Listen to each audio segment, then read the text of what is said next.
Vamos con la función 40. Una vez hemos visto ya la función 38, la función 39. eh, Vimos que estas funciones de variable vectorial no lineales, que a veces se distinguen así como no lineales para distinguirlas de las funciones que vimos en estrictamente lineales, pero que también son funciones de variable vectorial, pero a veces se dice simplemente funciones reales de variable vectorial, y ya está, se entiende que son no lineales. Vimos que son funciones que la problemática es muy similar a la problemática, ¿no? Acordaos el listado de cosas que nos interesan de una función real de variable R2 no lineal, pues el dominio, el recorrido, la evaluación de una función en un punto, posible antiimagen, si es exhaustiva, si es inyectiva, típicas preguntas que nos solemos hacer en, en en estas funciones que son las mismas, límites, continuidad, derivada, máximos y mínimos locales, las típicas preguntas que nos hacíamos en las funciones reales de variable real, pero hemos estado viendo que con una problemática un poco diferente. Después también veremos la integración, también tiene unas peculiaridades diferentes, pero la idea es la misma. O sea, en el fondo es una generalización de lo que habíamos visto en las funciones reales de variable real. Y bueno, pues ahora una vez hemos ya planteado el concepto también de extremo relativo, de máximos, mínimos, puntos de silla, con esta expresión que vimos el otro día, ahora nos quedará en la función 40 y en la siguiente, la 41, ver dos ejemplos diferentes de resultado. Vimos el otro día pues, que teníamos un punto de silla. Bueno, pues hoy vamos a ver otra situación en la que nos podemos encontrar, que es esta función 40 que ahora nos ocupa. Imaginaos, esta es la función. Estamos multiplicando x sub 1 al cuadrado por x sub 2 al cuadrado. Esta, obviamente, es una función de R2 sobre R, es una función que no tiene problemas. No hay ningún punto que no esté definida la función. La forma de la función tiene esta forma. Este es el contorno. Y este también es el contorno en GeoGebra. Que ya veréis que, bueno, esto apunta que puede haber aquí alguna cosa. ¿Vale? Un mínimo, ¿no? Parece. Pero ya veremos que nos aparecerá un problema que inmediatamente veremos o visualizaremos a partir del gráfico. Mirad, ahora ya es rápido porque todo esto ya lo conocemos. Si ahora hago las derivadas parciales de esta función respecto de x sub 1, bueno, pues muy bien. Respecto de x sub 1, esto es una constante y por lo tanto derivo una constante que multiplica a x sub 1 al cuadrado. La derivada de x sub 1 al cuadrado es 2x sub 1 por la constante, y es lo que me parece aquí. Cuando derivo respecto de x sub 2, paralelamente tengo esta expresión. ¿Vale? Muy bien. Si hago la segunda derivada respecto de x sub 1 de esto de aquí, es una constante que multiplica x sub 1, es esta constante. Si ahora hago la segunda derivada respecto de x sub 2 de esta función de aquí, esto es la constante y por lo tanto me queda que la derivada es la constante. La constante que multiplica x sub 2 al derivar respecto de x sub 2 por segunda vez, tengo que la derivada es esta función. Muy bien. Ahora podríamos empezar a discutir pues como en función de los contornos, los cortes de pan por aquí o por aquí, cómo se va visualizando las derivadas parciales respecto de x sub 1 y respecto a x sub 2.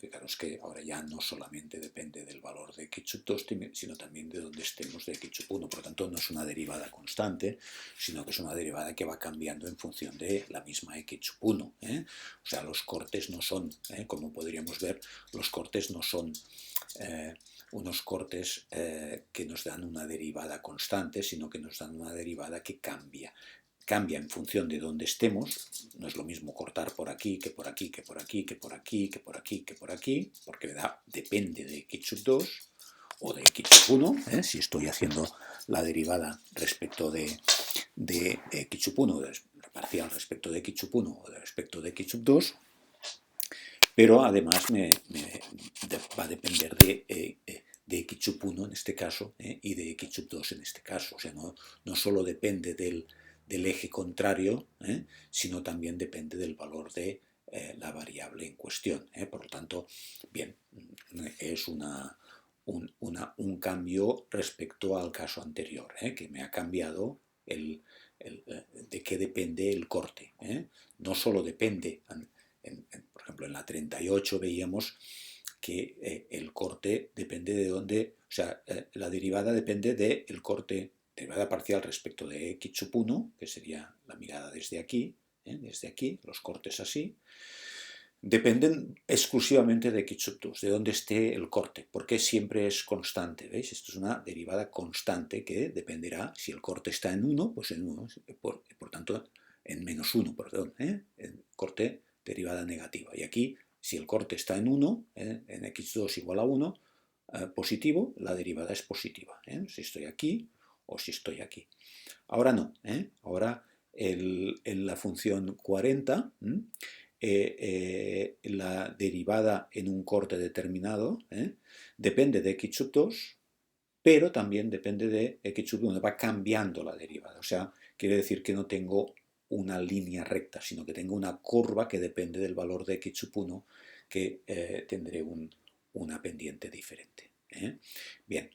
Al hacer la segunda, ya lo hemos separado, las segundas derivadas cruzadas, pues claro, si ahora he derivado respecto de x sub 1, ahora derivo respecto de x sub 2, ahora esto es una constante y ahora la variable es esto de aquí, por lo tanto me queda este 2 multiplicado por este 2, 4, x sub 1, x sub 2, tanto en un caso como en el otro. ¿Vale? ¿De acuerdo? Cuando hago la derivada cruzada. Muy bien. Bueno, pues vamos a plantear la búsqueda de extremos relativos. Hemos dicho que para que encuentre un extremo relativo, esto tiene que ser igual a 0. Muy bien. Claro, el problema que me encuentro aquí es que tengo más puntos que x1. Si x1 y x2 son 0, obviamente esto vale 0. O sea, en el punto 0, 0 tengo un punto a estudiar. Pero claro,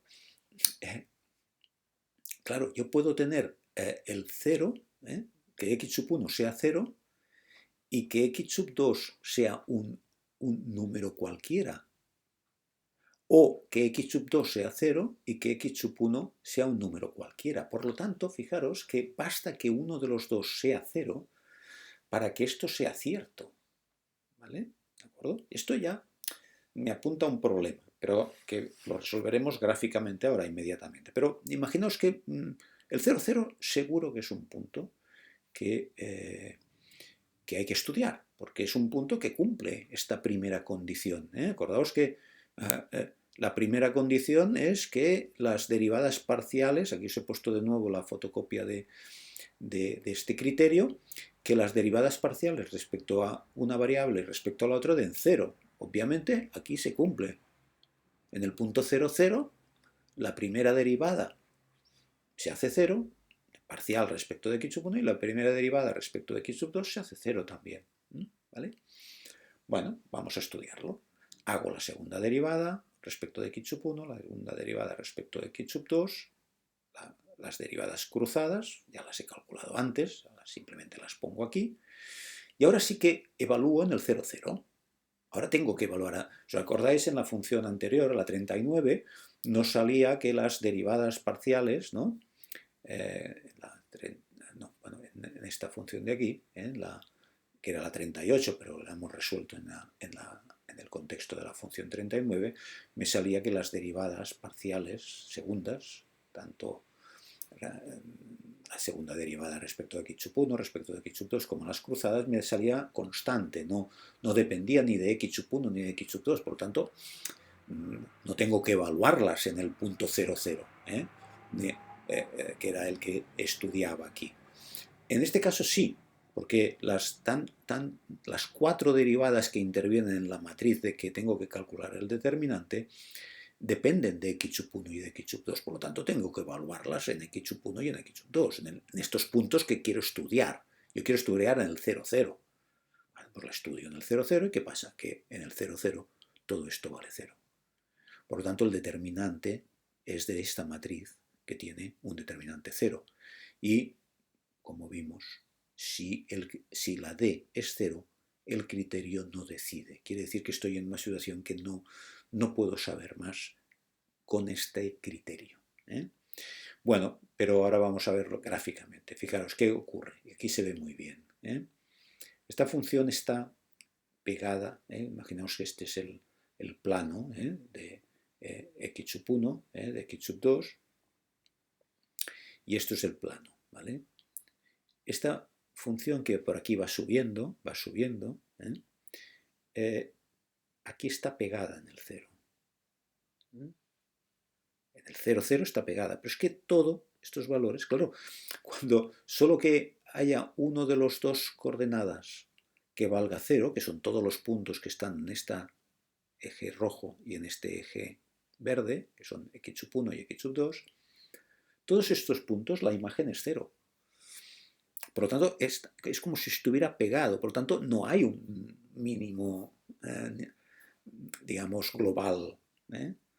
Digamos, son puntos que no es un mínimo, en el sentido de que no es como si yo tiro cava por aquí, ¿no? Esto se me va desparramando por aquí, se va, se diluye, no queda fijo como si fuera una copa, ¿de acuerdo? Por lo tanto, tengo una situación que no es de mínimo ni de máximo, por lo tanto, no, ya es lo que me advierte ya el criterio que me dice, no puedo decidir, esto no lo podemos decidir. Obviamente es una función que no tiene un máximo y un mínimo local, es una función que tiene esta peculiaridad, que, digamos, tiene una situación de valor mínimo de 0, pero en muchos valores, no es un punto concreto con un mínimo local como estamos acostumbrados a ver. ¿Vale?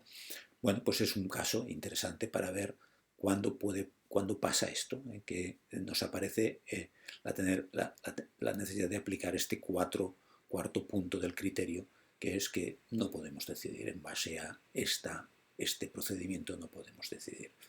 Y cada caso hay que explicarlo en función de, ¿no?, con las herramientas que puedas. En nuestro caso, visualmente ya lo hemos comprobado, que tiene esta peculiaridad, esta función, que aquí vemos muy bien.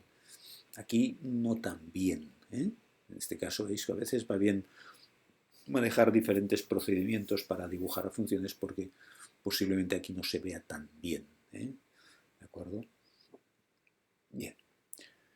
Pues esto es lo que queríamos ver en la función 40. Vamos viendo un poco pues, esto, sobre todo cómo los conceptos que sabemos manejar muy bien en las funciones reales de variable real, como aquí se ven de otra manera, pero que la idea es la misma. Estamos buscando extremos relativos en este caso. Y hemos manejado las derivadas, primera, segunda. Recuerda mucho a lo de las funciones reales de variable real, pero hay que aprender un nuevo lenguaje porque estamos ante un dominio distinto. ¿De acuerdo? Bien, pues muchas gracias.